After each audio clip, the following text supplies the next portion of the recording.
Livro do profeta Amós, capítulo 3, nós vamos ler do verso 9 até o 15.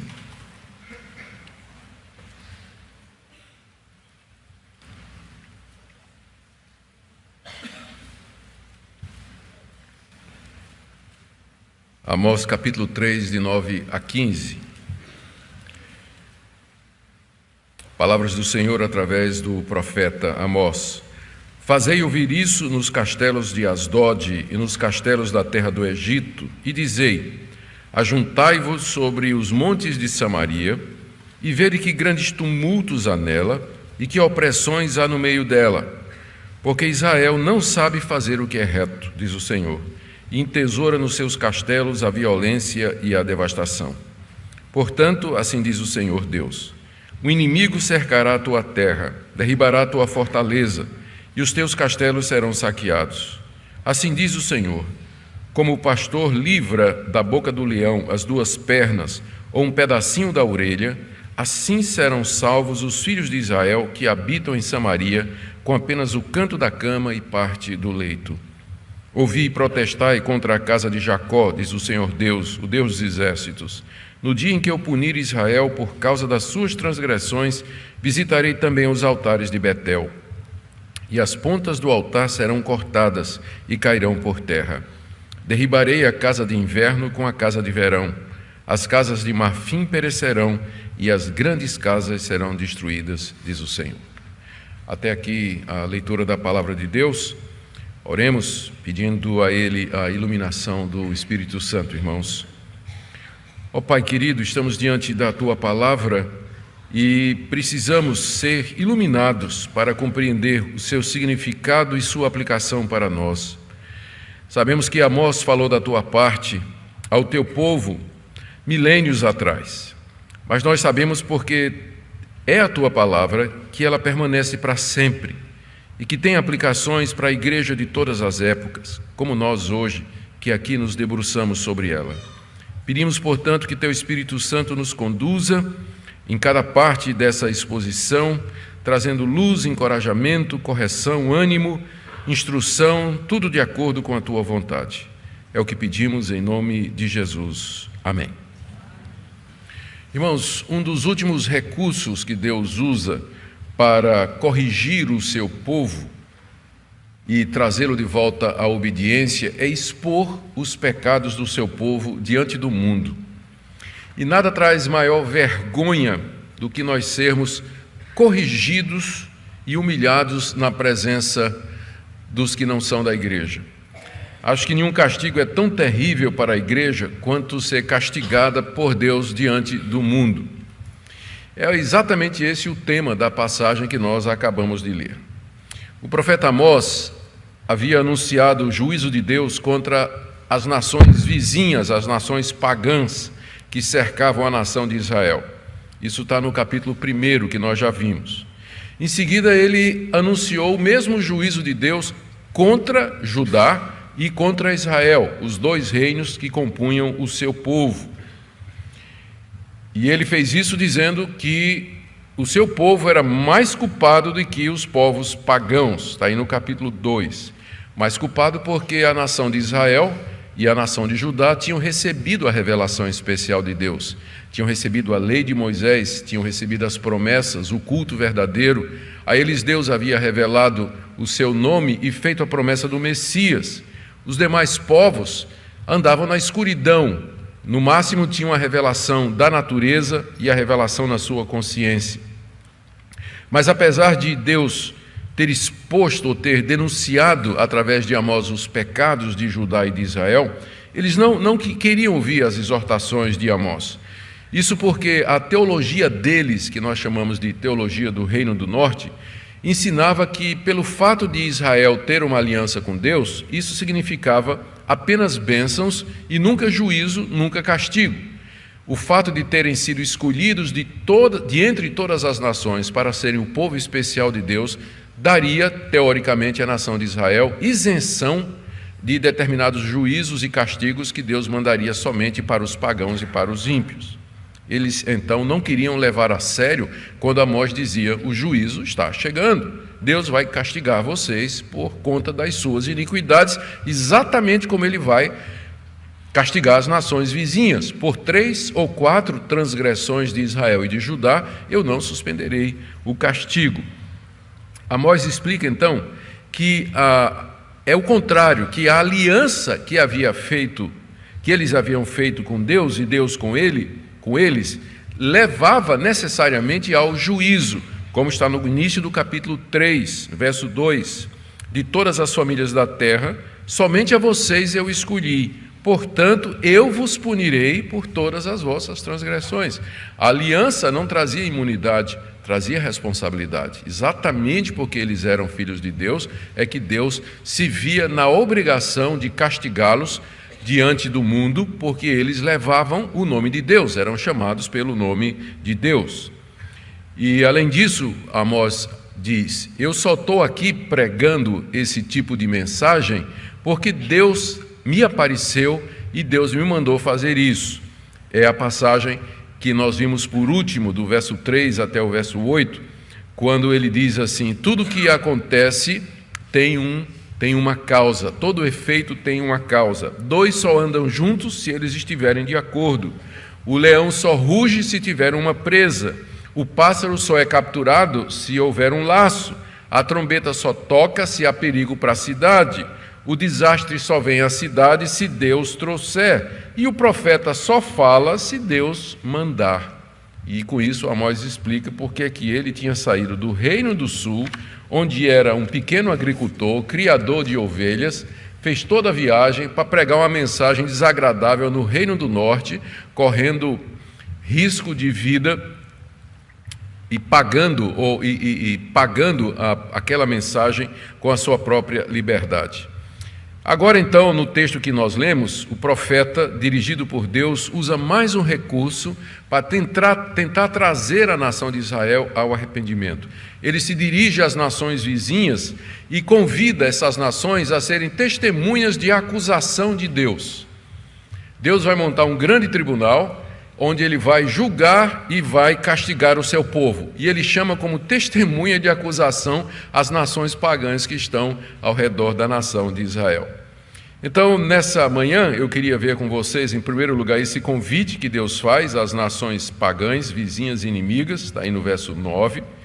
Depois, o que é que Amós diz que elas deveriam testemunhar, que são as transgressões de Israel, versos de 9 a 10.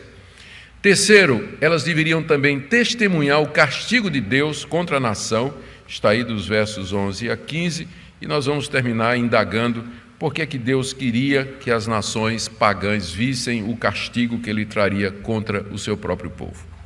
Então, em primeiro lugar, aquele convite que Deus está fazendo para as nações vizinhas, verso 9: fazei ouvir isso nos castelos de Asdod e nos castelos da terra do Egito, e dizei: ajuntai-vos sobre os montes de Samaria e vede que grandes tumultos há nela e que opressões há no meio delas. Quem eram Asdod e Egito?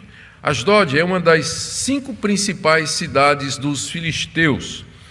Ela era conhecida por ser o centro do culto a Dagon, o deus peixe, que era a divindade principal dos filisteus.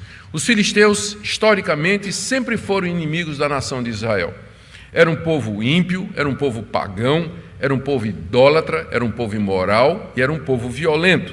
No início desse livro, o profeta Amós já tinha anunciado o juízo de Deus contra eles, no verso 6 do capítulo 1. Assim diz o Senhor: por 3 transgressões de Gaza é outra cidade dos filisteus, e por 4 não sustarei o castigo, porque levaram cativo todo o povo para o entregar a Edom. Por isso meterei fogo nos muros de Gaza, que consumirá os seus castelos, eliminarei o morador de Asdod e o que tem o centro de Asquelon, que é outra cidade dos filisteus. Voltarei minha mão contra Ecrom, mais uma cidade dos filisteus, e o resto dos filisteus perecerá. Deus já tinha dito que os filisteus eram transgressores, ímpios e pagãos, e pronunciou o juízo, inclusive, contra Asdod. Mas agora ele chama esse pessoal para ser testemunha dele naquilo que ele vai fazer contra o seu próprio povo. A mesma coisa com relação ao Egito, porque o verso 9, voltando ao capítulo 3, o convite não é só para os castelos de Asdod, mas também para os castelos do Egito. Egito era a terra onde Israel tinha vivido como escravo durante 430 anos. Era também uma nação idólatra, ímpia, era o símbolo da opressão dos judeus, eram inimigos dos judeus em toda a sua história. Deus no passado já tinha livrado Israel da mão dos egípcios e também dos filisteus, mas agora ele manda um convite para que os moradores dos castelos de Asdod e dos castelos do Egito venham até Israel para assistir o que é que ele vai fazer. Quando ele diz assim, fazei ouvir nos castelos de Asdod e nos castelos do Egito, é porque o convite é para os reis, para os nobres, os ricos e os poderosos daquelas nações que moravam nos castelos. O povo pobre da terra não morava em castelo. O convite é para que viessem para a terra de Israel. E é curioso aqui como Amós imagina a cena. Ele diz no verso 9, preste atenção, ajuntai-vos sobre os montes de Samaria. Samaria era uma cidade que era a capital do Reino do Norte, era o centro do reino. Ela era construída sobre um monte, cercada de montes mais altos. Ou seja, era um anfiteatro natural. O que Deus está dizendo é, venham, se sentem nos montes e dessa posição privilegiada, olhem para dentro da cidade e vejam o que é que está acontecendo com ela, para vocês saberem a razão pela qual eu vou destruí-la.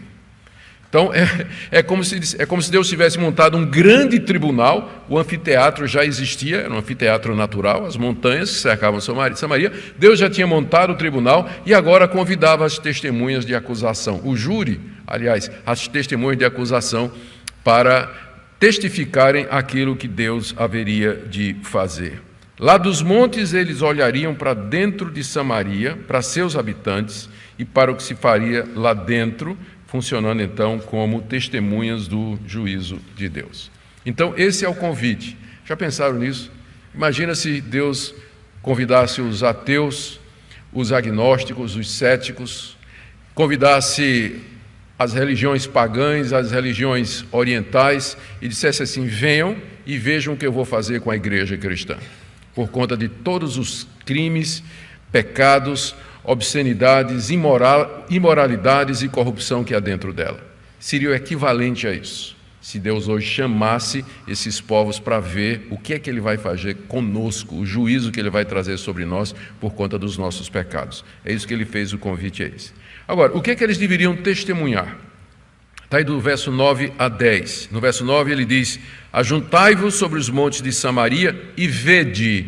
E aí ele enuncia pelo menos 3 coisas. O que é que eles tinham de ver como testemunha? Primeiro, os grandes tumultos e opressões que há no meio da cidade. Amós está se referindo às opressões e tumultos causados pelos príncipes, pelos poderosos da terra, com impostos e saques, oprimindo os miseráveis, enriquecendo à custa deles. Segunda coisa que os inimigos deveriam observar como testemunhas de Deus, Israel não sabe fazer o que é reto.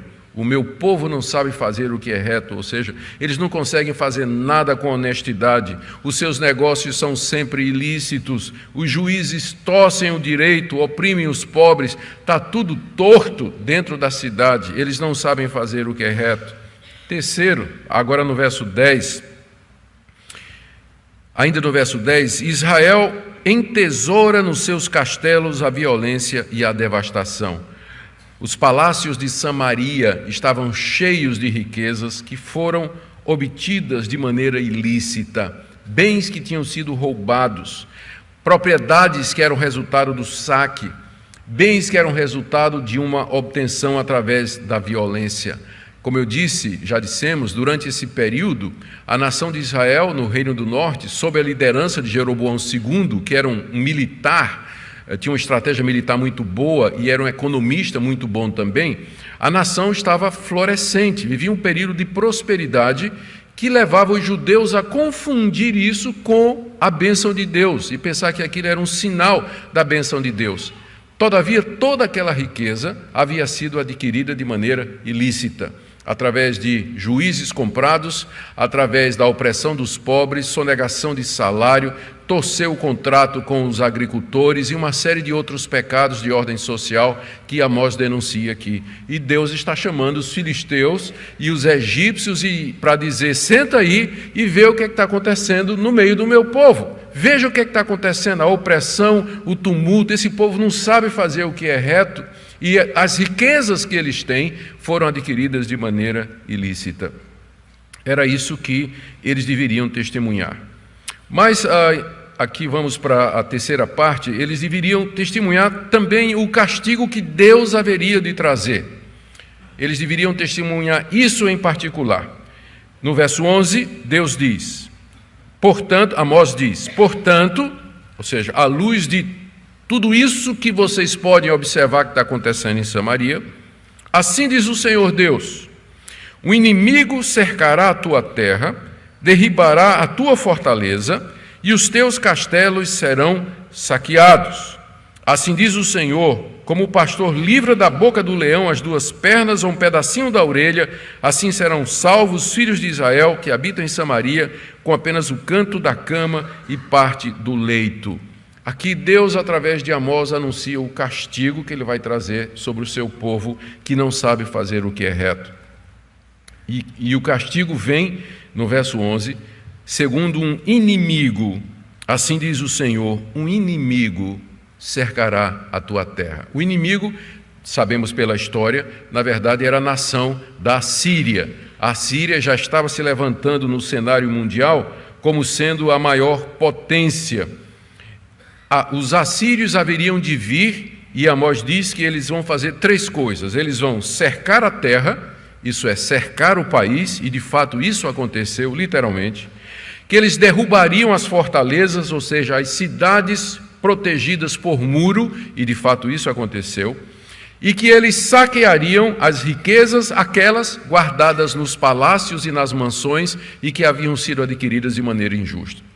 Esse inimigo viria e faria exatamente isso, destruiria a nação, saquearia a nação. E o castigo seria tão devastador, tão violento, que poucos sobreviveriam. E Amós, mais uma vez, usa uma metáfora, a metáfora predileta dele, que tem a ver com leão. Vocês já viram que Amós gosta de leão, né? De vez em quando ele está falando de um leão. Ele já começa o livro dele dizendo: o leão rugiu, o leão é Deus. Pelo menos já 3 vezes ele tinha mencionado o leão. Claro, ele trabalhava no campo, ele era pastor de ovelhas. Ele não poucas vezes deveria ter visto esses animais, né, e ter até entrado em conflito com eles para proteger o seu rebanho. Naquela época, um pastor respondia com o seu dinheiro pelas ovelhas do rebanho. Se tivesse faltando uma ovelha, ele teria que pagar aquela ovelha ao dono do rebanho. Se acontecesse que uma ovelha tivesse sido devorada para um leão, ele tinha que apresentar prova de que a ovelha tinha sido devorada. E o que é que ele levava para o patrão para provar? O que sobrava da ovelha? O que sobrava da ovelha? E é isso que Amós está dizendo aqui.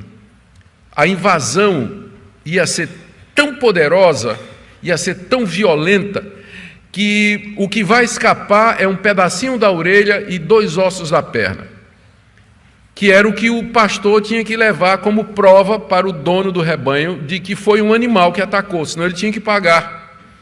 Então o que ia sobrar de Israel era a orelha e 2 ossos da perna, só. O resto o leão ia pegar.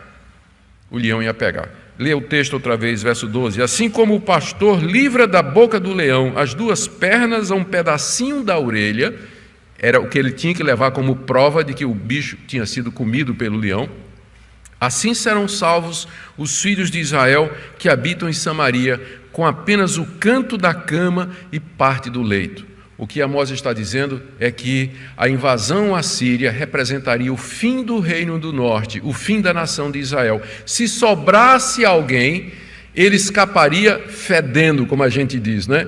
Escaparia assim por um triz, e no máximo que ele ia levar era um pedaço da cama dele ou um pedaço do colchão dele. Aqueles colchões ou sofás luxuosos que tinha nas casas, não ia sobrar absolutamente nada. Eles iriam para o cativeiro levando só um pé da cama, né, e a fronha do lençol, porque tudo mais foi queimado e foi destruído. Só sobrou a orelha e os ossos de 2 pernas. E com isso Amós fala da violência da destruição que haveria de vir através do inimigo.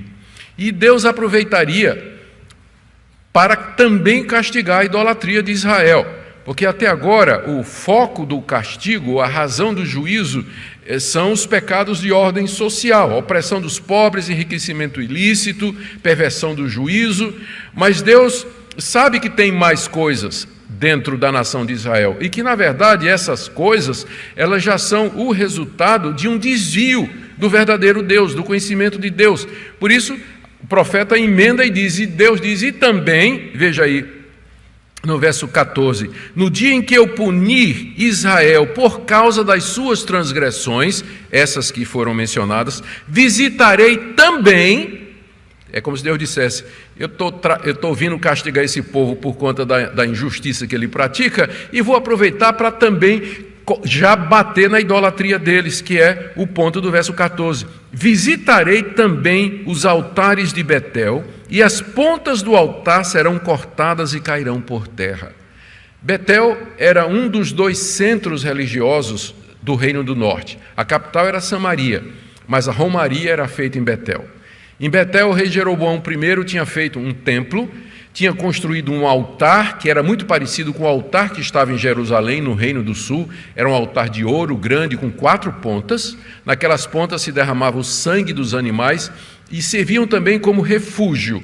Se alguém for considerado digno da pena de morte, de acordo com as leis de Israel, ele poderia entrar no templo de Jerusalém e segurar nas pontas do altar e pedir misericórdia e clemência. Há vários casos desses citados no livro dos Reis e no livro das Crônicas, onde condenados à morte pelos reis, inclusive, vinham pedir misericórdia agarrados na ponta do altar. Pois bem, o rei Jeroboão II, Jeroboão I, quando houve a separação dos reinos, ele fez uma réplica desse altar lá em Betel. E fez 2 bezerros de ouro que eram para ser adorados, e disse ao povo de Deus, estes são os deuses que tiraram vocês da terra do Egito, vocês agora vão adorar esses bezerros de ouro. Então isso estava lá em Betel. O outro santuário ficava na tribo de Dan, mas era menor. Mas Betel era o santuário do reino, era ali que os reis iam adorar os bezerros de ouro. Era um culto idólatra, era um culto supersticioso, porque imaginava que bezerros de ouro poderiam abençoar o povo, e era um culto voltado para a fertilidade. A própria ideia do bezerro, dos animais, representava riqueza, prosperidade, o gado que cresce, trazendo com isso benefício e riqueza para os seus donos. Então, Deus diz, no dia que eu trouxer os assírios contra vocês, por conta da opressão dos pobres e quebrar a lei que Moisés mandou, onde se visa o bem do desvalido, eu também vou aproveitar e vou destruir o santuário de Betel. E ele diz, e não vai ter perdão, é isso que quer dizer, eu vou cortar, final do verso 14, e as pontas do altar serão cortadas e cairão por terra. Ou seja, vocês não vão ter onde pedir arrego, vocês não vão ter onde pedir perdão, porque eles pediam perdão na ponta do altar. Eu dizia, eu vou cortar isso aí, não tem perdão para vocês, acabou, chegou a hora de vocês prestarem contas de toda a sua iniquidade. É isso que significa que Deus haveria de visitar. E aí Deus diz, e já que eu estou aqui, eu também vou avante e eu vou acabar com essas casas que estão lotadas de bens adquiridos de maneira injusta. Verso 15, derribarei a casa de inverno com a casa de verão, as casas de marfim perecerão e as grandes casas serão destruídas, diz o Senhor. Diz o Senhor. Interessante que o pecado parece que tem localização geográfica, né? Quando Deus vai punir Israel, primeiro ele chama a atenção para a cidade de Samaria, né? Samaria é a cidade que é o símbolo da iniquidade. Depois diz, eu vou também destruir Betel, que é o símbolo da idolatria. E depois diz, eu vou destruir as mansões, que eram símbolo da opulência, da riqueza, da insensibilidade daquele povo para com os pobres. A casa de inverno eram casas que eram estrategicamente colocadas, voltadas para o sul, para aproveitar o sol durante o período do inverno. As casas de verão eram construídas pelos ricos nas florestas e nas montanhas, voltadas para o norte e para o oeste, para aproveitar bem aquele período. As casas de marfim era muito caro, é claro, vem do dente do elefante, era um material importado, já que não tinha elefante ali naquela região, caríssimo, e os ricos enfeitavam os detalhes da casa, a porta, teto, parede, com o marfim, que era um material extremamente caro. Deus está dizendo aqui, eu vou derrubar tudo isso. Vai tudo para o chão, vou jogar tudo no chão. Samaria vai cair, Betel vai cair e as mansões e as casas grandes vão cair. É o dia do juízo quando eu visitarei. E é para isso que Deus está chamando Asdod e Egito. Venham, se sentem aí nas montanhas, olhem para Samaria e vejam o que eu vou fazer com a nação de Israel. Vejam a iniquidade que eles estão cometendo, vejam os pecados que eles estão cometendo. E agora vocês vão entender, diz o Senhor, por que é que eu vou castigar. E meu último ponto é por que Deus fazia questão de trazer os inimigos do seu povo para assistir o que parece ser um episódio de disciplina doméstica. Não fica bem a gente chamar os vizinhos para ver a gente dar uma pisa no moleque, né? A gente vai dar uma pisa no moleque e aí chama os vizinhos e diz, vem cá, vem ver o que é que eu vou fazer com o meu filho. Não, né? Mas é exatamente o que Deus está fazendo aqui. Por que Deus faz isso? Por que Deus queria que essas nações testemunhassem? A resposta está no verso 13. Ouvi e protestai contra a casa de Jacó, diz o Senhor Deus, o Deus dos exércitos. Aqui ele ainda está se dirigindo a Asdod e a Egito. Ele chama, ele diz, venha, vejam, e agora ouçam e agora protestem. Protestar aqui pode ser traduzido como testemunhar, como por exemplo a Nova Versão Internacional e a Nova Tradução na linguagem de hoje já traduziram como testemunhar. Vejam, ouçam e testemunhem contra a casa de Jacó. Casa de Jacó é uma expressão que significa a nação de Israel. Israel é outro nome para Jacó, né? O nome original é Jacó, depois Deus mudou para Israel. Então, ouçam, vejam e agora testemunhem contra o meu povo. Eles haviam sido chamados para isso, para serem testemunhas de acusação da parte de Deus, para deixar claro que o que Deus estava fazendo era justo. Aquelas nações ficariam surpresas. Eles eram pagãos, mas o que estava acontecendo em Israel estava além daquilo que eles poderiam imaginar. Eles eram menos culpados do que o povo de Deus, tanto pela intensidade da iniquidade, como pelo fato de que a nação de Israel pecava contra a luz, pecava contra a revelação, sabia a verdade, tinha as leis de Moisés, tinha um culto verdadeiro, tinham todas aquelas normas, estatutos e regras que protegiam o pobre, a viúva e o necessitado, que limitava a questão da riqueza, que obrigava a retornar o pobre e o penhor, que liberava a terra depois de 7 anos, ou então no ano do jubileu, a cada 70 anos. Então, leis justas, boas e verdadeiras. Israel sabia de tudo isso, as nações pagãs não sabiam disso. Por isso eles eram mais culpados. E Deus queria que aquele povo servisse de testemunha disso. Mas havia também uma outra razão. É que Deus precisava resguardar a sua honra. Todo mundo sabia que Israel era o povo de Deus, de Yahweh, o Deus que os tinha tirado do Egito e que tinha dado aquela terra com poder e autoridade através do ministério de Moisés. E que Deus fraco era esse que agora deixava que a Síria destruísse completamente o seu povo e desfizesse o que Deus fez? Deus deu a terra, os assírios vieram e levaram a terra. Então o que estava em jogo, na verdade, era a reputação de Deus. O que acontece com o povo de Deus reflete nele. Se eles perdessem a terra, aquilo era um sinal de que os deuses dos assírios eram mais fortes e mais poderosos do que o Deus de Israel. Por isso Deus chama as nações e diz, eu vou dizer a causa pela qual a Assíria vai destruir Israel. Não é porque os deuses deles são mais poderosos, eles nem existem. É porque sou eu que estou fazendo isso. Eu é que estou trazendo os assírios. Eu é que estou usando esse povo inimigo como sendo instrumento da correção e da disciplina desse meu povo rebelde. É por isso que Deus chama as nações, porque o que está em jogo é o nome dele e a reputação dele. E por último, está claro, Deus queria deixar um exemplo para as nações, como que dissesse assim: se eu faço isso com meu filho, imagina o que eu vou fazer com vocês. Se eu estou fazendo isso com eles, porque eles transgrediram, imagina o que eu vou fazer com vocês. Eu não tenho acepção de pessoas. Eu não tenho acepção de pessoas. Se o crente se comporta como descrente, ele vai ser castigado igualzinho como o descrente é. E se eu castigo, inclusive o crente, pergunta ao Senhor, imagine vocês que são descrentes, quando chegar a hora ou o dia do juízo, não terá ponta de altar onde vocês se apegarem. Não haverá mais possibilidade. Deus também quer trazer isso como lição. Eu termino perguntando, o que a gente pode aprender desse texto, queridos? Resumindo alguns pontos, alguns deles já mencionados aqui. O primeiro é uma constatação estarrecedora, que igrejas, elas podem chegar a uma situação de corrupção e desvio tal que se tornam piores do que o mundo.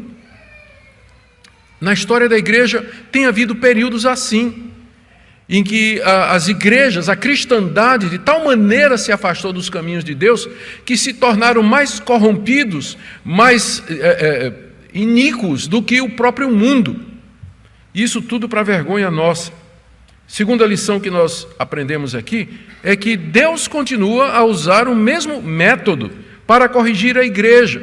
Não poucas vezes Deus expõe, Deus joga aos quatro ventos toda a sujeira que acontece dentro das igrejas que se chamam pelo seu nome. Vai para a mídia, vai para as redes sociais, aparece em telejornais, vai para a grande mídia, escândalos de ordem sexual, de ordem financeira, que acontecem nas igrejas. A gente pergunta, por que Deus não oculta isso? Porque ele acha que roupa suja tem que ser lavada em público mesmo. Tem que ser lavada em público mesmo.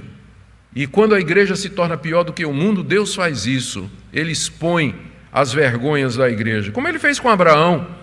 Quando Abraão entrou no Egito, a mulher dele era uma mulher muito bonita, ele ficou com medo de que Faraó fosse confiscar a mulher dele, e ele disse, é minha irmã. E aí Faraó confiscou a mulher. E aí Deus castigou o Faraó. E Faraó chamou então Abraão e disse, mas que vergonha, por que você não me disse que ela era sua irmã? Pegou o patriarca na mentira. Imagina Abraão sendo repreendido pelo ímpio Faraó. Abraão, o homem que tinha promessa, o amigo de Deus, o pai da fé, envergonhado diante de Faraó, que pegou ele na mentira. Já pensou a vergonha? A vergonha de Jonas, lá no fundo do navio, o capitão chega e diz, demente, por que você está dormindo aí? Ora para que talvez a gente seja salvo dessa situação. De quem é a culpa disso aqui? Aí Jonas, o crente, no livro de Jonas, tudo obedece a Deus. O vento obedece a Deus, o peixe obedece a Deus, a planta que cresce obedece a Deus, o vermezinho que come a planta, Deus manda, obedece. Só tem uma coisa no livro de Jonas que não obedece a Deus, o crente. Que vergonha ser exposto diante do mundo, como Jonas foi. Cipriano, um pai da igreja do século III, comentando nessa passagem do livro de Amós, ele, falando a maneira floreada, dos autores do século III, ele convida os judeus, os turcos e os agarenos para se reunirem e contemplarem os pecados da cristandade da sua época. E ele diz aqui, eu cito, entre aspas, um mundo exalando massacre mútuo, se referindo à igreja cristã, é um mundo exalando massacres mútuos, o homem imortal grudado nas coisas passageiras e perecíveis, os homens remidos pelo sangue de Cristo enganam seus irmãos por causa de lucro.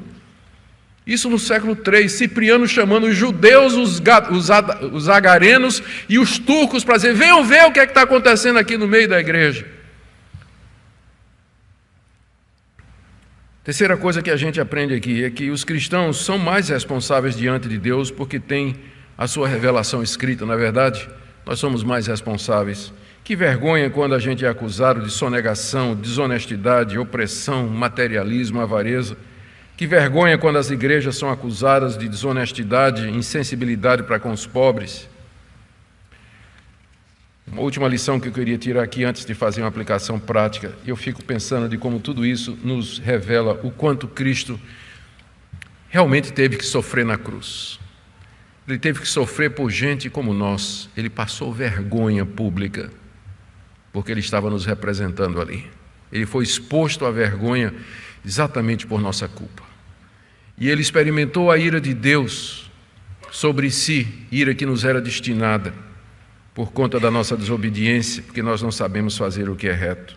Sofreu pela nossa idolatria, falta de amor, insensibilidade, violência e desonestidade, para que nós tivéssemos pontas de altar onde nos agarrar. É claro que nós não nos agarramos na ponta do altar, mas nos braços da cruz, onde nós encontramos refúgio e proteção. Isso aí Deus não cortou, como cortou as pontas do altar de Betel, mas os braços da cruz não. E lá nós podemos nos agarrar e pedir misericórdia. Eu termino com uma pergunta só. Será que Deus poderia arrolar os seus vizinhos como testemunha contra você? Se Deus arrolasse os seus vizinhos como testemunha contra você, o que é que eles diriam de você? Mau gênio, explosões de ira, embriaguez? Se Deus resolvesse arrolar os seus colegas de trabalho contra você, o que é que eles diriam de você? Se Deus resolvesse arrolar os seus amigos na universidade e na escola, o que é que eles falariam contra você? Boca suja, mentiroso, cola nas provas. E se Deus resolvesse arrolar os seus empregados e subordinados que trabalham na sua empresa para falar contra você? Ou se Ele resolvesse arrolar os seus chefes e os seus patrões para falar contra você? Ou se Deus resolvesse arrolar os descrentes da sua família para que testemunhasse contra você? São perguntas que sondam o nosso coração, mas é isso que o texto, na verdade, exige, porque é isso que ele está ensinando, que Deus nos expõe à vergonha pública diante daqueles que nos odeiam, daqueles que não nos compreendem, daqueles que zombam de nós, que escarnecem de nós e fazem pouco de nós, quando nós rejeitamos a revelação que Ele nos deu e os caminhos que Ele nos deu. Há tempo para que nós nos arrependamos, irmãos, para que nós mudemos de vida. Queria que você saísse daqui hoje se examinando à luz da palavra de Deus. Deus, e se Deus arrolasse todo mundo que me conhece, chamasse, venham e vejam o que está acontecendo na sua vida. Que Deus nos dê graça, como eu lembro, como eu disse, os braços da cruz não foram cortados como as pontas do altar. Ainda dá para nos lançarmos ali e implorarmos a Deus por misericórdia e perdão para a nossa vida. Que Ele se apiade de nós e tenha compaixão de nós, irmãos. Oremos. Pai querido, nós quedamos humilhados, envergonhados diante de Ti, porque não poucas vezes temos envergonhado o Senhor em público com a nossa conduta, não somente como indivíduos, mas como igreja. Por isso nós pedimos perdão e, agarrados aos braços da cruz, clamamos pelo sangue de Jesus, que foi derramado pelos nossos pecados. Que o Senhor não nos trate conforme merecemos, mas segundo a Tua grande compaixão. Lembra-te de nós e cuida de nós. Oramos pelos jovens, pelo testemunho deles na escola, na universidade. Oramos por aqueles que estão envolvidos com algum tipo de trabalho, uma atividade secular. Dá-lhes graça para serem luz e sal da terra onde estão. Ajuda-nos na nossa família, onde há descrentes, para que eles possam ver, Senhor, a Tua graça em nossa vida. E ajuda-nos como irmãos que somos, a vivermos em comunhão, unidade, amando, suprindo as necessidades dos irmãos carentes e pobres e repartindo de maneira generosa a prosperidade que o Senhor nos tem dado. Te damos graças por tudo. Em nome do Senhor Jesus. Amém.